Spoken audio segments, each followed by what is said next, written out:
ఆ డైలాగ్ ఎన్నో చెప్తారా భరత్ అని నేను?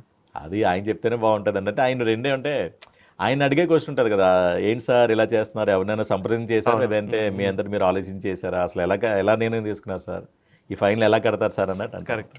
ఆయన దానికి వచ్చి అలాగ అంతఃకరణ సిద్ధత అని చెప్పి ఆయన చెప్తారు.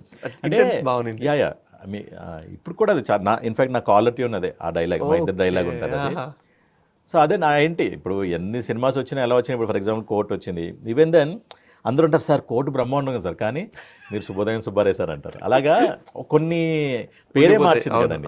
ఇప్పుడు ఆన్ ఇయర్స్ అంటే మనం రీచ్ పరంగా చూసుకుంటే ఎలా చూసుకున్నా నేను చేసిన క్యారెక్టర్స్లో ది బెస్ట్ కోర్టు ఇప్పుడు నా ఫిలిం కెరియర్లో. బట్ స్టిల్ అందరూ ఏంటంటే లేదండి మీరు శుభోదయం సుబ్బారావు గారు అదే మాకు గుర్తుంటుంది సార్ అంటారు.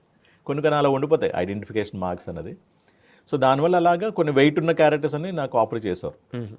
ఒక మూవీలో జోహార్ అనుకోండి, అది ఆల్రెడీ ఫినిష్ అయిపోయింది మూవీ, ఎవరికో చూపెడతారు కదా రివ్యూస్ వేస్తే, వాళ్ళు ఏదో ఒక సీన్ అంటే మన హీరోకి ఒక కీ ఇన్ఫర్మేషన్ సీన్ ఉంటుంది అన్నమాట.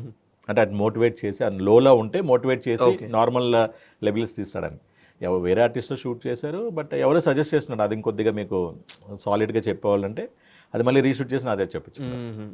సో ఆ కైండ్ ఆఫ్ ఇది ఉంది. తర్వాత నావన్నీ ఏంటంటే దో ఒక సీన్ 2 సీన్లు అన్నా కీ ఇన్ఫర్మేషన్ రివీల్ చేసేది, ఆ కైండ్ ఆఫ్ థింగ్ ఉంటుంది. ఇప్పుడు విరూపాక్ష ఉన్నది, విరూపాక్షలో హార్డ్లీ 2 సీన్స్.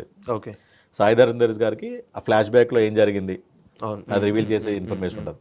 లేదంటే ఎలివేషన్స్, క్యారెక్టర్ ఎలివేషన్స్, ఇంట్రడక్షన్స్, ఆ కైండ్ ఆఫ్ థింగ్ ఫార్చునేట్లీ ఆ కైండ్ ఆఫ్ థింగ్లో వాడుతున్నారు. ఇప్పుడు కొద్దిగా నెక్స్ట్ లెవెల్కి వచ్చి 1 or 2 సీన్స్ కాకుండా కీ రోల్సే like throughout the film వస్తున్నాయి, బాగానే వస్తుంది అనమాట. సో అలాగా స్టార్ట్ అయిన 5 yearsకి భరత్ నేను శుభోదయం సుబ్బారావు వస్తే ఇంకొక 5 yearsకి కోర్ట్ వచ్చింది ఇప్పుడు.